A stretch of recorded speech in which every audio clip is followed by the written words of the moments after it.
Health tourism హబ్గా హైదరాబాద్ను మారుస్తామన్నారు CM Revanth Reddy.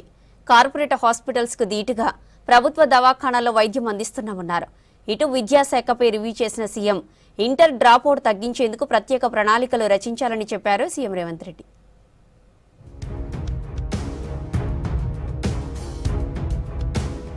హైదరాబాద్ను హెల్త్ టూరిజం హబ్గా మార్చేందుకు ప్రయత్నిస్తున్నామన్నారు ముఖ్యమంత్రి రేవంత్ రెడ్డి. బంజారా హిల్స్లో ఏఐజీ హాస్పిటల్ను సీఎం ప్రారంభించారు.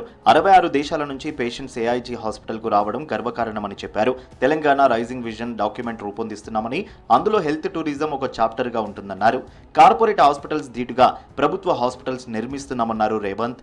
సో నేను ముఖ్యమంత్రిగా బాధ్యత చేపట్టిన తర్వాత పేదలకు ఉచితంగా వీలైనంత మేరకు వైద్యాన్ని అందించాలి, పేదలకు నాణ్యమైన విద్యను అందించాలనే ఒక ప్రాధాన్యత క్రమాలు పెట్టుకొని మేము ముందుకు వెళ్తున్నాం.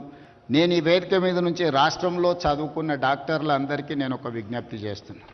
సంవత్సరంలో ఒక్క నెల అయినా ప్రభుత్వ ఆసుపత్రులలో పనిచేయండి. సోషల్ రెస్పాన్సిబిలిటీ కింద సంవత్సరంలో ఒక్క నెల ఎక్కడైనా మీకు ఏదో ఒక హాస్పిటల్లో ఒక నెల రోజులు డాక్టర్లు సమయం కేటాయించి పేదలకు వైద్యం చేస్తే డెఫినెట్గా you will get that pleasure.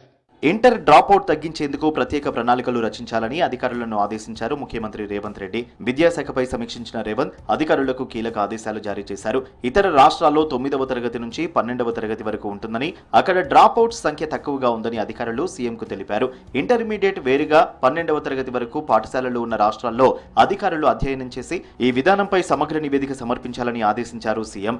Young India residential స్కూళ్ల నమూనాలను ముఖ్యమంత్రి రేవంత్ రెడ్డి పరిశీలించారు. ప్రతి పాఠశాల ఆవరణలో భారీ జాతీయ జెండా ఏర్పాటు చేయాలని సీఎం సూచించారు. వీరనారి చాకలి ఐలమ్మ మహిళా విశ్వవిద్యాలయం నిర్మాణ నమూనాను సీఎం పరిశీలించారు. పలు మార్పులను సూచించారు.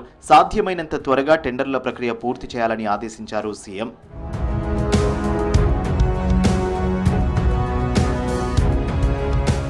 రాష్ట్రంలో ఉన్న ప్రభుత్వ జూనియర్ కాలేజీల మెయింటెనెన్స్ పై ప్రభుత్వం కీలక నిర్ణయం తీసుకుంది. ఇకపై ప్రతి ప్రభుత్వ జూనియర్ కాలేజీల్లో విద్యార్థుల సంఖ్యను బట్టి 3,000 నుంచి 20,000 వరకు కాలేజీల మెయింటెనెన్స్ నిధులు కేటాయించాలని నిర్ణయించారు. ప్రతి ప్రభుత్వ జూనియర్ కాలేజీలో టీవీ, ఇంటర్నెట్ సౌకర్యం కల్పించాలని ప్రభుత్వం నిర్ణయించింది. అడ్మిషన్లు పెంచేందుకే సరికొత్త నిర్ణయమని సర్కార్ ప్రకటించింది.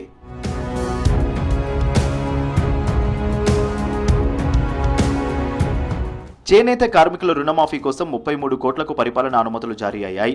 5,691 మంది చేనేత కార్మికులకు లబ్ధి చేకూరనుంది.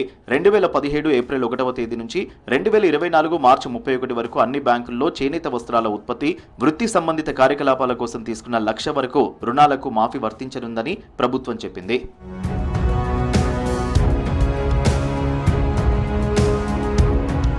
వరంగల్ టీజీఎన్పీడీసీఎల్ పరిధిలో 339 కొత్త ఉద్యోగాలను సృష్టించేందుకు ఆర్థిక శాఖ ఆమోదం తెలిపింది. ఇందులో chief engineer, chief general manager, engineer, senior accounts officer, assistant linemen వంటి పోస్టులున్నాయి. ఈ కొత్త ఉద్యోగాల సృష్టికి ముందు 433 ఉపయోగంలో లేని పోస్టులను రద్దు చేసింది విద్యుత్ శాఖ. వాటి స్థానంలో 339 కొత్త పోస్టులను ఏర్పాటు చేసింది.